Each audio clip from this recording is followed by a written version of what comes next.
Hello and welcome to another instalment of the Grace Westminster live stream from my house. I'm hoping that the recording isn't showing me drinking my water bottle and getting ready, but I'm just seeing what's on the screen. It probably is that. Great. Hello to everybody that has joined me. To Samu, hi, John, and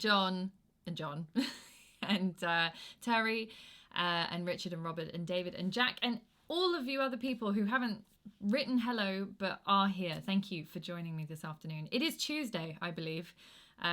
It's very confusing. We've got a little bit longer to get through this, but hopefully with some Nikon knowledge, I will keep you all entertained for a little bit of time. If you are not a subscriber and you're watching, because there are people that watch the live stream and aren't a subscriber. So if you are, please do subscribe. Do click the little bell icon so that you know and you get an alert when I'm streaming, just in case I decide to spring a surprise stream on you and then you don't know when I'm streaming. That way you'll always be informed.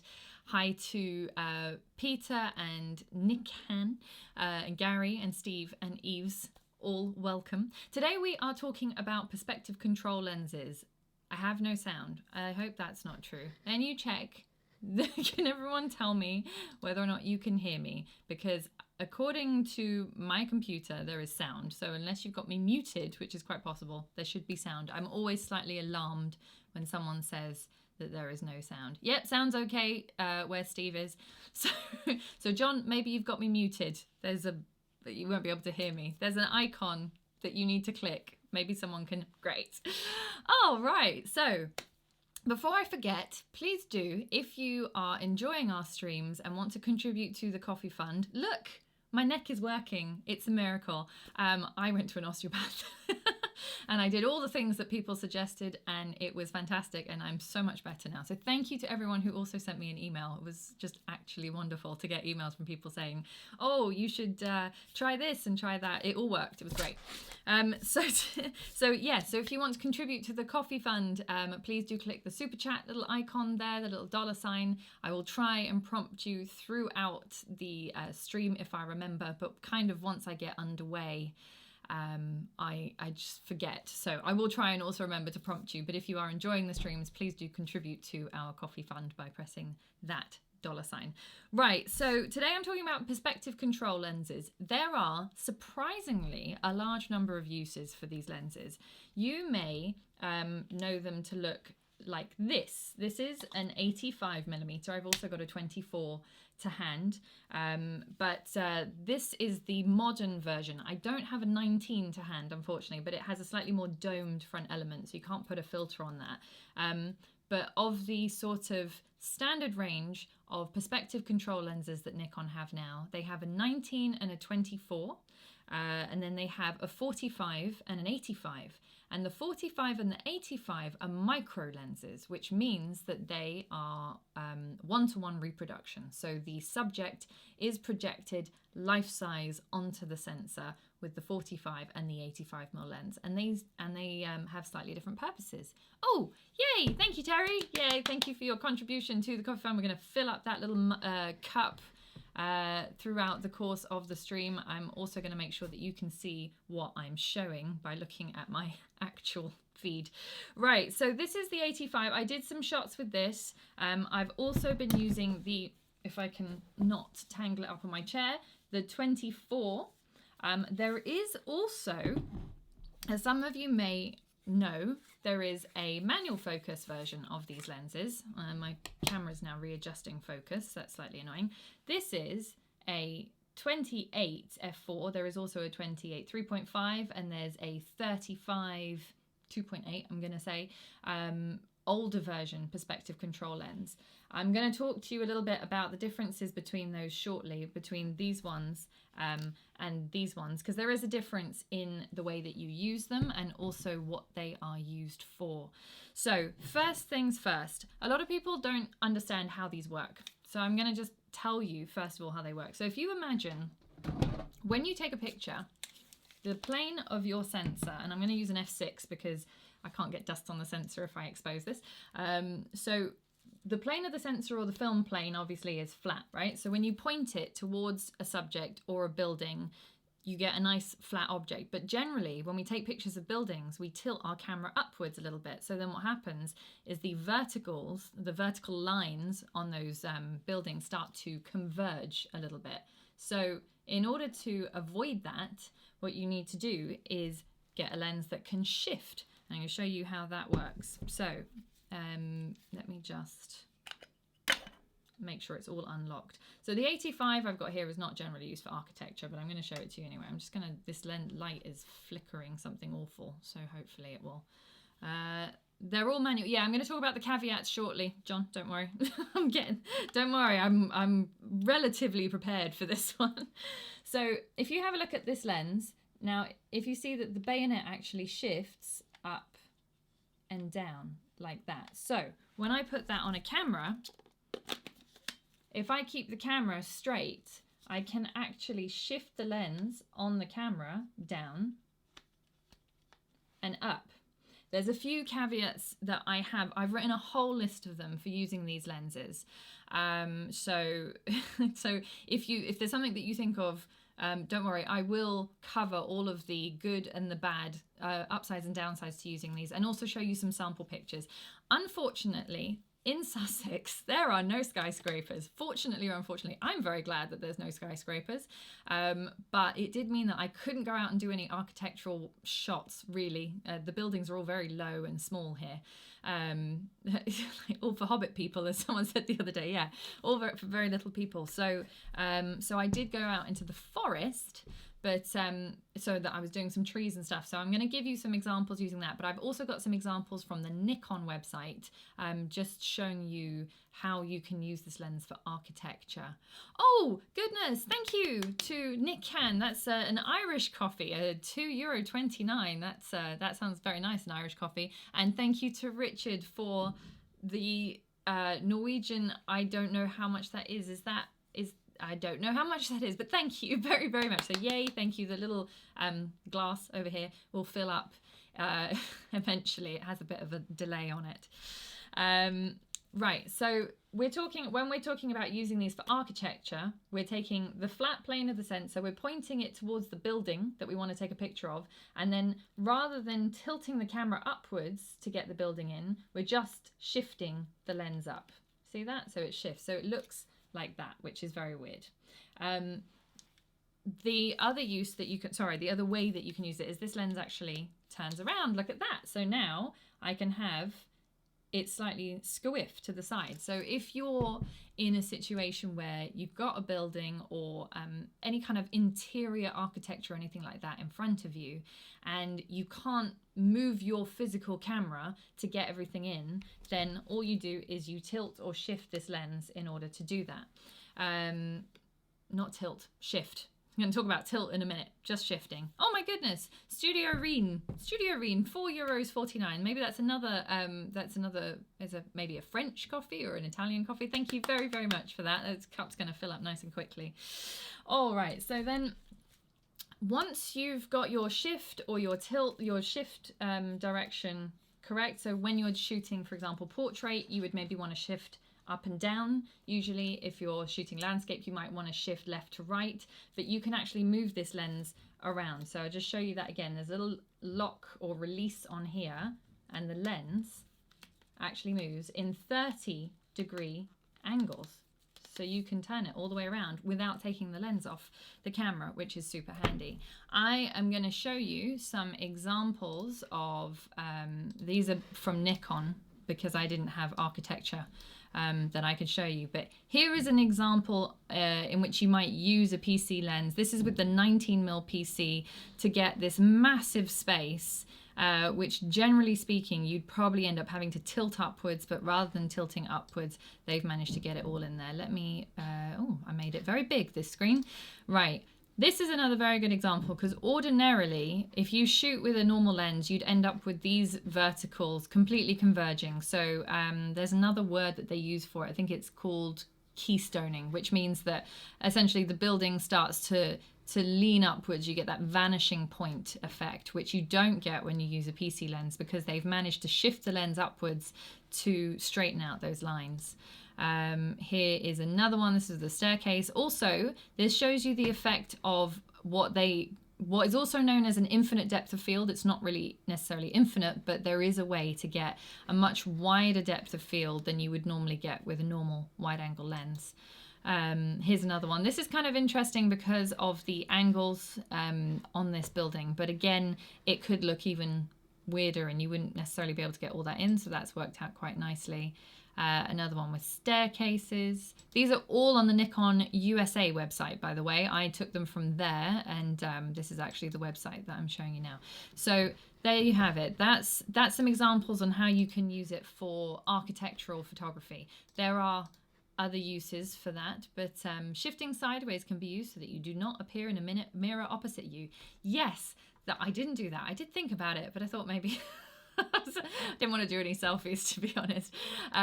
But yeah, so you could also, for example, if you're pointing towards a mirror, let's say you're my mirror in front of me, you can shift the lens. Let's shift it this way. Let's say the mirror is here. You can shift the lens so you're actually still taking a picture of the mirror, but you don't appear in the picture. So it's also useful for that. So that's just the shift function. Now, the perspective control, not the PCE lenses, which are the current ones. So the E is for electronic because they've got electronics in them. The PC lenses, which were the original old style ones, and I will talk about the ones in between as well, only shift. So they only do that. You see that? They shift quite a lot, but it will only shift that way. And then of course you can turn the lens around. So you could have it at whatever angle you want it to be. So these don't have the tilt function in them. Also, when you're investing in a PC lens, generally speaking, if you've got a modern camera, so a Nikon F or F2, anything after that, you want a version of a PC lens which has the black knob, the black dial here. The silver ones were the early generation of PC lenses, and those actually, this won't mount on my F6, my D850, or any of the little cameras that I've got. The only camera that I can use this on is the Nikon Z with the FTZ mount adapter, because the flange doesn't matter on that camera, as I talked about a couple of weeks ago. But if you've got a black knob version, it will mount on those later cameras. There's another thing to talk about on Aperture, but I will come to that later. So that's the shift function. Now we have the very exciting tilt function. So I'm going to take this off the camera just so I can show you a little bit easier and make sure it's all unlocked. All of the movements actually have locks, so you can move them and lock them as you like. So you've got your shift, but you've also got this funky thing here. Look at that. I just tilted the lens. Now, that not only allows you to control what's in the frame, because obviously if you're stuck, I had one chap who did pictures of museum pieces, and quite often he would be stuck in a very limited position. So he would need to not only shift the lens, but also tilt it slightly so that he could get the whole thing in focus. So you might want to tilt for that purpose. You might also want to tilt to control your depth of field and what's in focus. A lot of people get a bit confused about how that works, and I can kind of understand why. So I did lots and lots of sample images over the last couple of days just to try and give you an idea of the different uses. So if you're going to use it for architecture, just like you would use the shift, you can also use the tilt to control what's in focus, whilst also making sure that you've got everything in the frame. There's this fantastic article on the Nikon, I'm going to say USA website again, I think it is. Let me find it. Yeah, also on the Nikon USA website, which I'm going to show you now. These are a couple of chaps who use PC lenses for architecture. So here is the landscape work. So here is the 19mm in its sort of shifty finery, which is fantastic. And here are some landscape shots that they've used the tilt ability of the lens as well as the shift in order to make sure that they get this much wider depth of field, and I will explain how that works in just a moment, but I'm just going to show you. I'm going to accept these cookies so that goes away. So there are some beautiful shots on here. In fact, I will pop the links to these in the chat just so that you guys can see that. But generally speaking, when you use a non-PC lens, in order to get everything in focus like this, you're going to be shooting at absolutely tiny apertures. And part of the problem with that is diffraction. So the light hits the aperture blades at an angle when you have an aperture too small, and then it creates this odd kind of blur, sometimes shows infringing, but you don't get that when you're shooting at a wide or a wider aperture, because the light doesn't hit the aperture blades in quite the same way. This is another chap who also does landscape, who, fantastic example, because you've got these lovely lupines here, and you've got the mountains way in the distance. So he was very close to the flowers and also managed to get the mountains in focus, and he was shooting at f16 if I looked at these specs correctly. So again, some more examples of how you could use that. That looks kind of interesting. Now he's also used the lenses to do a composite, and I'm going to explain how to do that in just a moment. So here we go. I think, yeah, that's all of his images. Right. So because of the nature of the ability of these lenses to move, you can use them for panoramas. And the guys on the Nikon USA website there that did that article, I think they're both Nikon ambassadors. They actually use these to do panoramas and stitch some of the shots. Again, I didn't have the time nor the ability to do that on a kind of time crunch. But you could, for example, if you have the camera static on a tripod, you could literally just shift the lens. If I've got it the right way around, there we go. Shift the lens, so you've got one shot, shift, and then another shot, and then shift in the opposite direction. So you've got you could have 3 or more shots for that, different gradients of shift.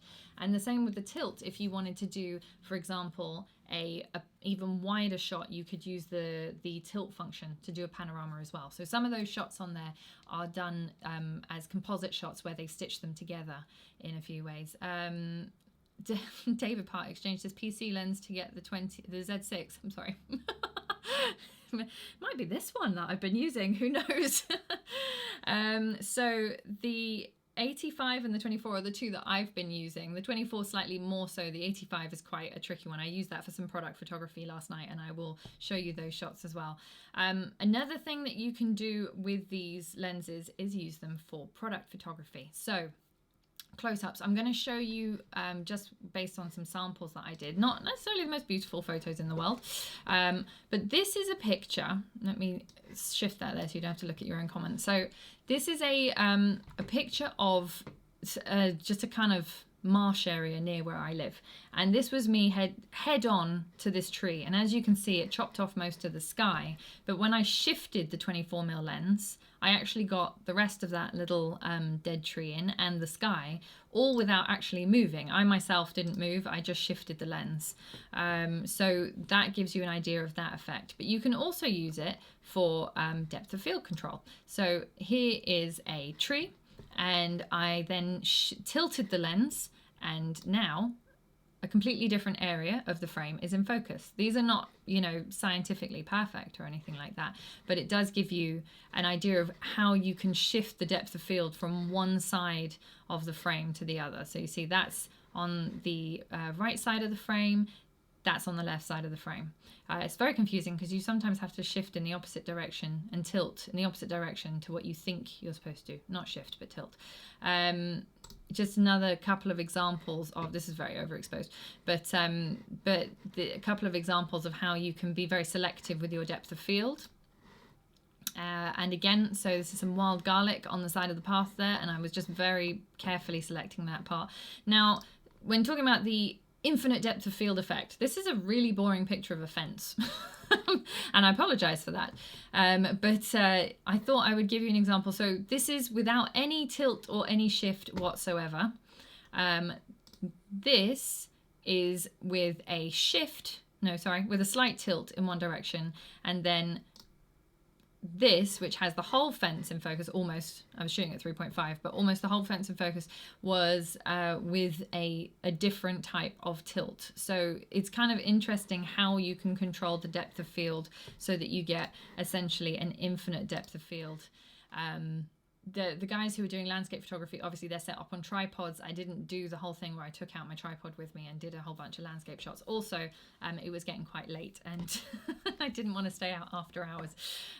So that gives you another idea of a purpose. So you can literally control your depth of field. What it's sometimes called, particularly when you're looking at the Instagram filters effect, is, or also built into cameras, is miniature effect or toy effect. So it produces this kind of impression that you're looking at something in miniature, and it makes the whole surroundings look very, very small. It's kind of weird. The D5000 series of cameras, and I believe some of the 3000 series of cameras actually have that built in as a special effect, so you don't even need a PC lens for that.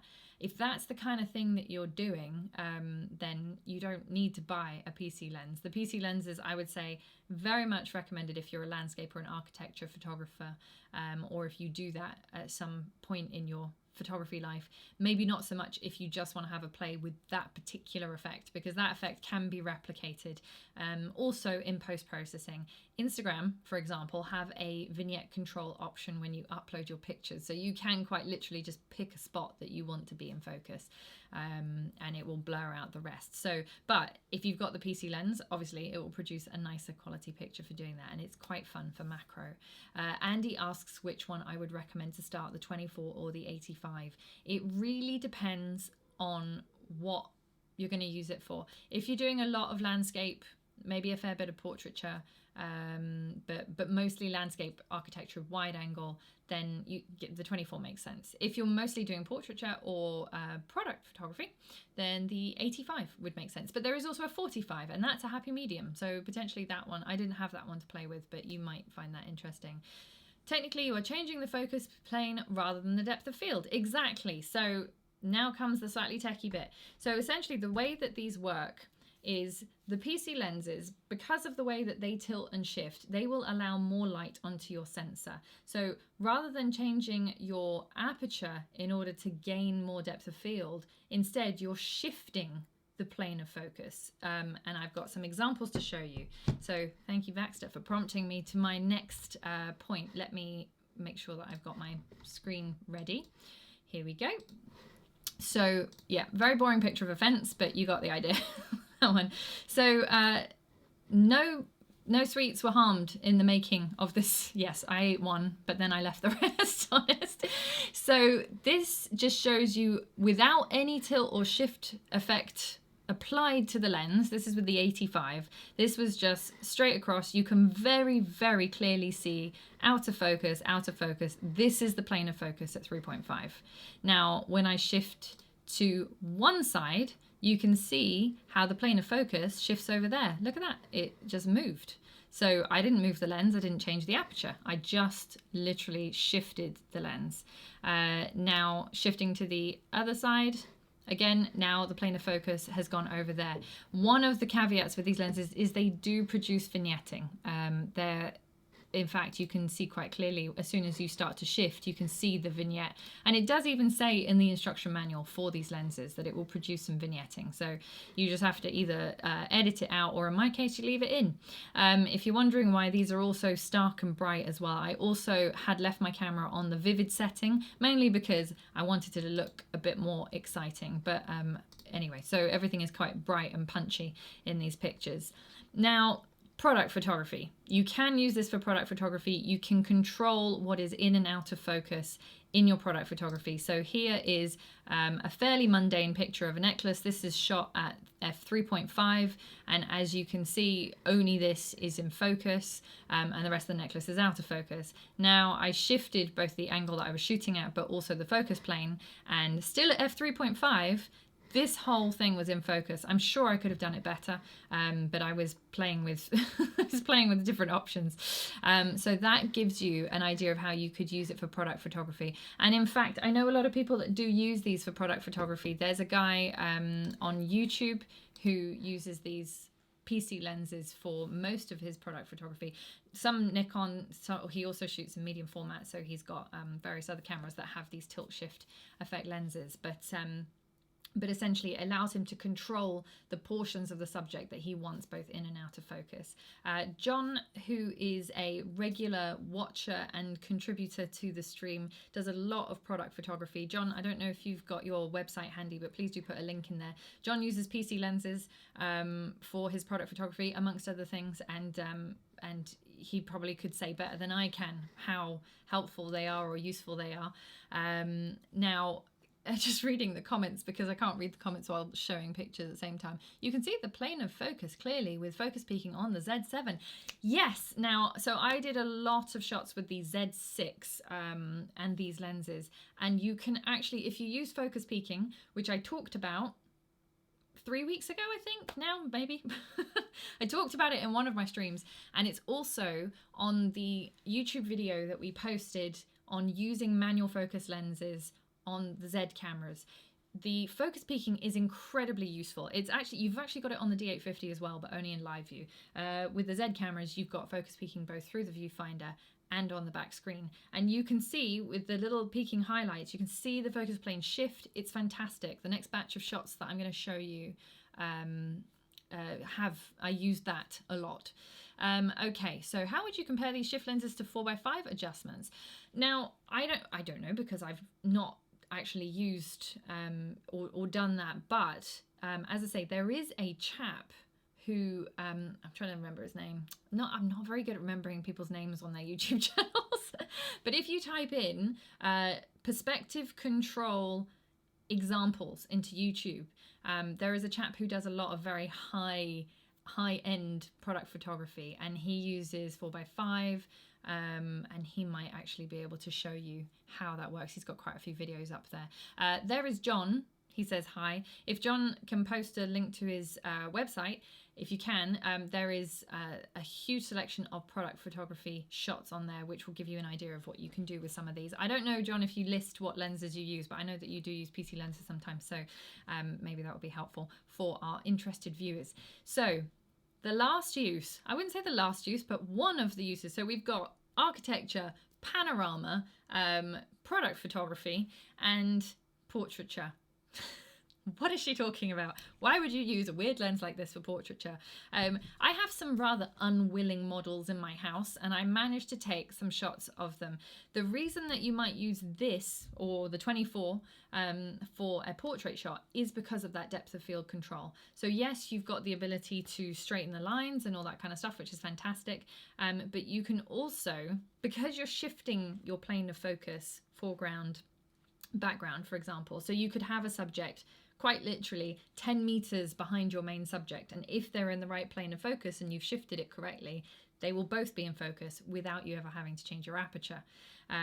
So you've got that function. I don't have 100 feet of distance to show you, but I did do some samples which you might find interesting if I once again flip over my screen. So here we go. So this is a small person stroking rabbit. Now you can see that I have specifically eliminated this area and this area of focus so that just my youngest, Damon, is in focus. I eventually managed to get the other one, the other miscreant, by bribing them with crisps. So don't judge me. So here you can see Zach is in focus, but Damon is out of focus. I have seen some very interesting wedding photography done with this shift principle, and it's actually fascinating how people can do it. Again, this is the alternative shift. So I didn't move, but I shifted the lens. And so Damon is now in focus and Zach is out of focus. So you could have some fun with that.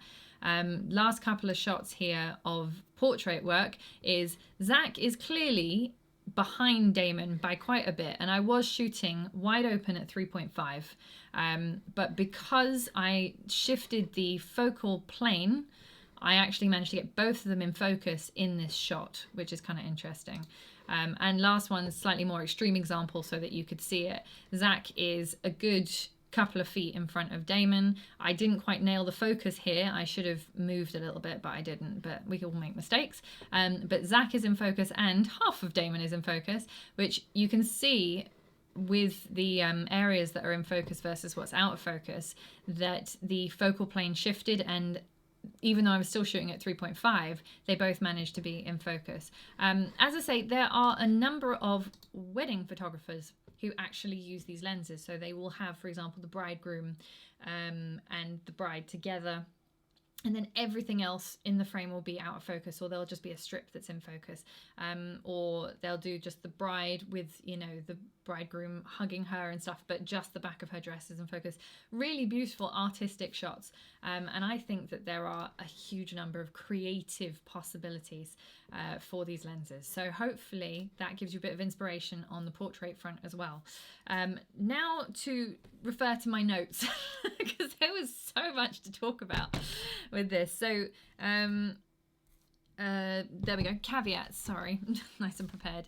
The advantage of 5x4 or 8x10, etc., is the fact that the movement is done with the back of the camera rather than the front, means that effects are much better in terms of IQ and amount. Yes, that's right, but I personally just have never used them. But I'm sure that they would give you a similar kind of control. I did watch an interesting video. Who was it by? Might have been Matt Granger, actually. Get the mother-in-law out of focus. Yeah, exactly. Doing weddings, you can get all the guests that you don't want to be in focus out of focus. Oh, it's okay, Nick. I forgive you. You're here. I've talked a lot about perspective control lenses. Anyway, so yes, there are a lot of people who use 5x4 or larger format cameras, and they will tell you. Also, there's like this whole bellows functions which will also remove or do the tilt shift function for you, so you don't necessarily have to buy one of these lenses. Nikon made a bellows unit called the PB4, which was a tilt shift bellows. So not only did it do super close up, but it also tilted and shifted so that you could control the plane of focus more and give you that infinite depth of field effect. PB4 haven't been made in decades, but something of interest in case anybody wants to do some super close-up macro with that. Okay, so some caveats for you for using these lenses. They are completely manual focus, even though this lens, as you can probably see on there, it does have all of the markings Nikon PCE 85f2.8D with the nano crystal coat, and it is a micro lens. So even though you've got all of that spec written down on the side of the lens, it is still manual focus. That is the case with all perspective control lenses. So you won't get autofocus regardless of what camera you use. The good thing is that they are compatible with pretty much all Nikon cameras. Another caveat for you. Some cameras have too much, where's my f6? Here we go. Some cameras have too much, I'm not in focus now, it's very annoying. That's in focus, bring it back to me. Sometimes if I move my face closer, maybe it'll readjust. Yeah, it's trying. So, some cameras have too much overhang. D300, I'm going to say. D600, the smaller DX cameras, their overhang is so much so that when you actually shift the lens on the camera, it hits the overhang. So you don't necessarily always get your full shift, which can be a little bit annoying. It's not, you can get around it, but it's not ideal. So a camera with a shorter overhang, particularly these bodies like the D850 and the Zs, they don't have any built-in flash, so they don't have a very wide overhang. Those tend to be completely fine, but cameras that have a built-in flash may cause a little bit of a problem. Obviously you can, as I demonstrated, mount these on a Z camera with an FTZ. It's quite a chunky system, but the lens just tilts and shifts the same way on the FTZ without any problems. Any ideas on the D6? I will try and answer those questions later on the availability of cameras and lenses. I will try and answer you before the stream ends. Just mounted my 35 2.8 silver knob on the FTZ Z50. Yeah, exactly. So this little, as I said, this little silver knob lens, this is a 28 f4, but because the flange is quite deep on it, you can't really mount it on a normal f-mount camera unless you've got a pre-AI compatible camera, but you can mount it on an FTZ, which is super handy. So that is the overhang situation and the fact that they're completely manual focus. As I mentioned and showed you a little bit in my sample images, you do get some vignetting. So you do have to handle that. That's unavoidable. Sometimes the vignetting shows up slightly bluish. Sometimes it isn't obviously dark grey or black, but you will see it. Now, here's another interesting thing to completely blow your minds. No, maybe you won't find it interesting. I find it interesting. So let me just reset this back to, yeah, so this 85 is almost back to 0. Yeah. So if you have a look at that lens, see that? Now have a look at that lens. Can you see the difference? Yes. So the difference is, apart from the fact that they're slightly twiddled differently, is that the knobs are in a slightly different place. Now the reason for that is when you shift the lens, you shift on one plane, and when you tilt the lens, you tilt on the other plane. What some people do for a small surcharge that Nikon charge is they have their lenses adjusted so that the knobs essentially, or the tilt and the shift, are on the same plane. This is very handy when you're actually using the lens, because it means that rather than going like this and then going like this and then you actually can do everything one-handed on the side of the lens. It also means that you've got more scope on your shift, because you shift and then you tilt on the same plane rather than shifting and then tilting up and down.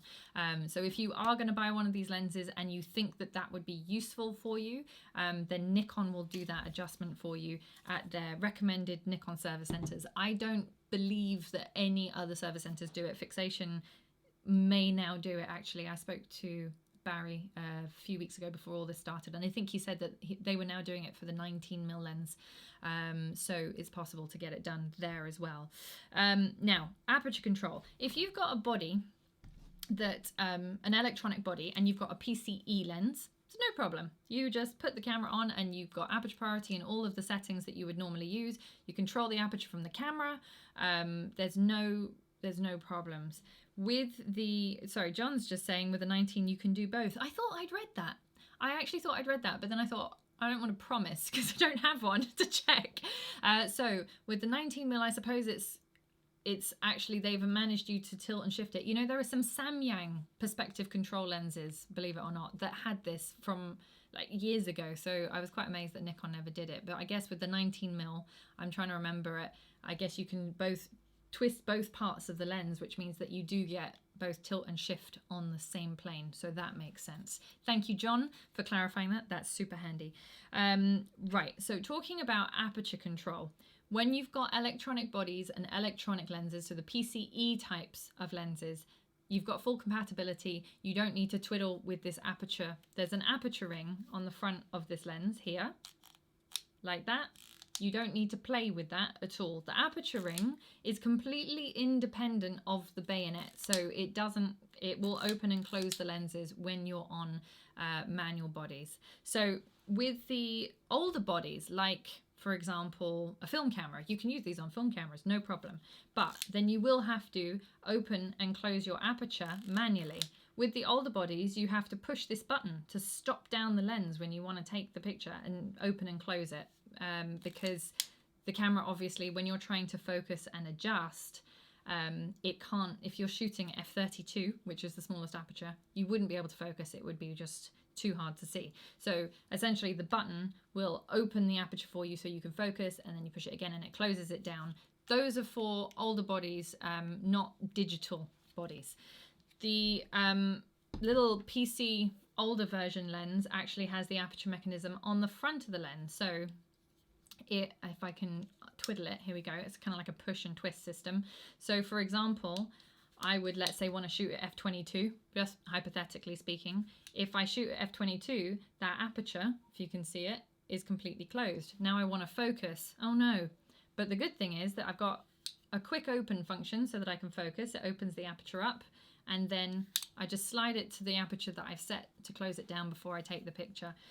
That is the case with all of these PC lenses. So if you've got a manual focus body or a film body, or a, I mean, in the instruction manual, Nikon talk about the D300, D700. I think those were the kind of cutting edge cameras at the time that these lenses came out. So older bodies than that, I'm assuming, would need the manual aperture control. But check your instruction manual for the lens if you do have one, just to check whether or not you need to manually control the aperture from the lens or whether you can do it from the camera. So that's your aperture control. And the last, I think the last caveat that I thought of was one thing that I noticed when you're doing panoramas or stitching, or when you are tilting and shifting and taking a couple of shots and putting them together, your settings really do need to be in manual. Obviously with your electronic bodies, you can shoot in program if you want to, because the camera can still control things from the lens. But generally speaking, you'd want to shoot in manual, maybe aperture priority, but then you've got to look at your metering. If you have any confusions on the different types of metering, do watch the last stream. I think it was Thursday's stream where we talked about the different types of metering and why you would use them. So manual metering for these, if you're going to do stitches or panoramas. Otherwise, you're going to have lots of differently exposed shots, and then it's going to be very, very difficult to stitch them in a way that looks nice and smooth. So that's just another point to make on that one. I did also find, although it doesn't have the PC lenses, if you are interested in what focal length might work for you, something that we talked about a little bit in one of our newsletters was this handy Jim Dandy tool, which is a Nikkor lens simulator. Now, the lens simulator allows you to choose the focal length of the lens. So let's say you wanted to know what it's going to look like if you shoot with a 19mm lens. Well, that's what it's going to look like if you shoot with a 19mm lens. You can pick your body, you can pick a DX format or an FX format or a CX, which is the old Nikon 1 system. But that gives you an idea. You can also select your lenses. As I say, it doesn't have the PC lenses on this list, unfortunately. It has zoom lenses. But you could, for example, if you wanted to simulate what a 14-24 look like, you could do that, and then it gives you 14-24 there and allows you to just completely simulate the effects of that lens. So this is very, very helpful if you don't know what focal length to pick. Now, as Andy asked me earlier, would I pick the 85 or the 24 to start with? I would probably pick the 24. I mean, I shoot landscapes as well as macro, so it's quite difficult. The 45 would be a happy medium. I wish I did have one to play with. That would have been very helpful, but I had one extreme or the other. The 24, all of those portrait shots that I took of the kids and the rabbits and stuff were actually taken with the 24 rather than the 85, because the 85 was just a little bit too close for the close confines that we're in. If I was doing outdoor portraiture, for example, I might use the 85. The product photography was the 85, but again, the 45 might be quite a useful focal length, particularly if you want to do a bit of everything with it. I'm gonna just double check the comments so that I haven't missed anything. Old PC lens has what's called preset ring. Yeah, one as a stopper and the other operates the iris. Yes, with 35. Okay, so are you so Andy, you talking about the old PC lens, because that's the one that I was showing there with the stopper and the open and close, or this one? This one just opens and closes, and then you push the button electronically to get it to do its thing. Whereas with this one, you open and close the aperture by pulling down and turning. Let me point the numbers towards you. So pulling down and turning, and then whatever, let's say I wanted to set it at f11, then I would open it up so that I can focus, and then stop it down as soon as I'm happy with my focus, basically. So that's how that would work. With a 35 PC, I always meter before shifting, as it changes when shifted. So do you mean you meter before shifting, David, or you meter after you shift? Because that would make more sense. Essentially, what you see is what you get through the viewfinder. But obviously the metering doesn't show on your viewfinder if you're using a DSLR. If you're using a Z camera, then your metering is what you see, is what you get. It's quite difficult to explain the full effects of how these work without you getting your hands on one. I have had a good play with them, but to be honest, up until I'd had a chance to play with them this weekend, goodness me, I wasn't sure what to expect. I'd used one at the Nikon school, and I think I'd done some product photography eons ago with them before then. You meter before. Okay, David, that's good to know. And Andy said, yes, the old one, the new one has the button. Okay, good. Having two conversations at once there. My partner in crime has said thank you to everybody for, if I missed any coffee donations, I am so sorry. I was stuck in the throes of answering questions. Thank you so much to everyone who has contributed to the coffee fund. it may be of interest to you. We are looking at getting upgrading the streaming system at some point, possibly when we get back. Now depends on how long we're going to stay in lockdown for. But all of the Coffee Fund contributions go to coffees and upgrading so that we can just provide you with a better looking stream. So thank you to everyone who's done that so far.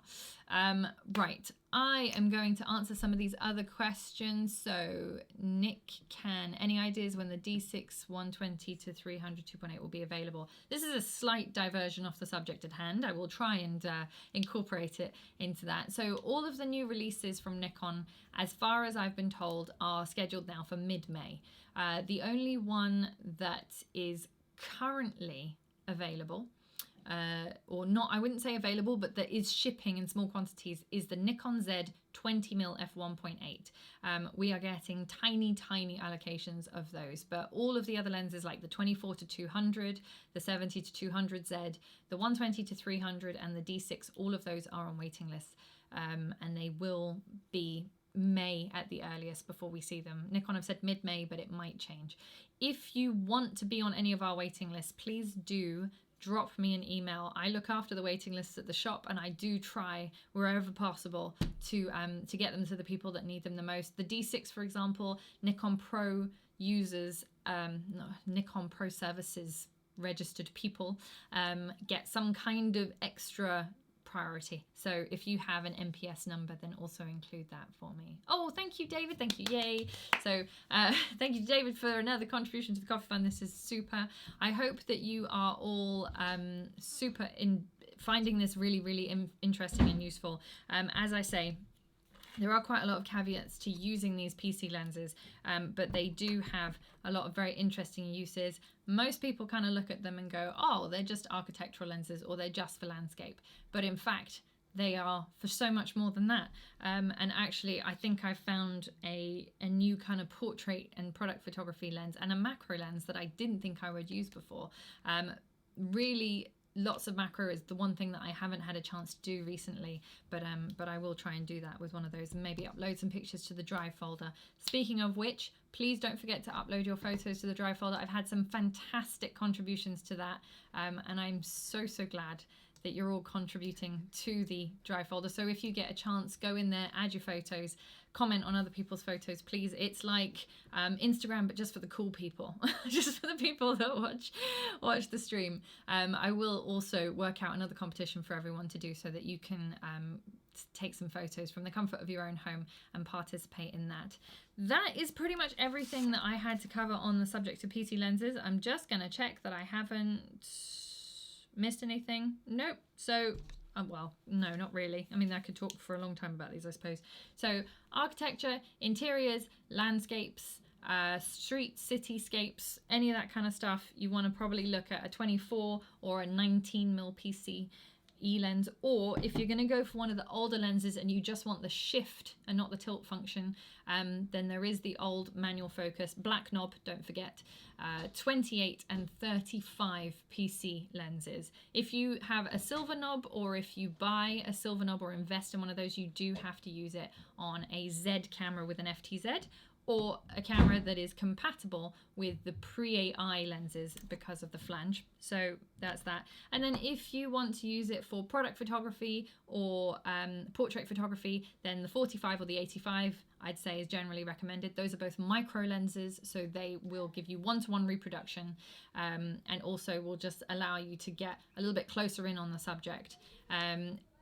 Ironically, when I went out with the 24 PC lens yesterday, I saw geese and ducklings and deer and all kinds of things that the 24 lens was not the right lens for. So one lens doesn't necessarily do everything, I have to say, but it was quite interesting. I am so grateful. CF firmware for D850. Do you mean CF Express? Maybe John might want to clarify that one, because I'm not sure. CF Express firmware for D850, maybe, potentially. I'm not sure about that yet.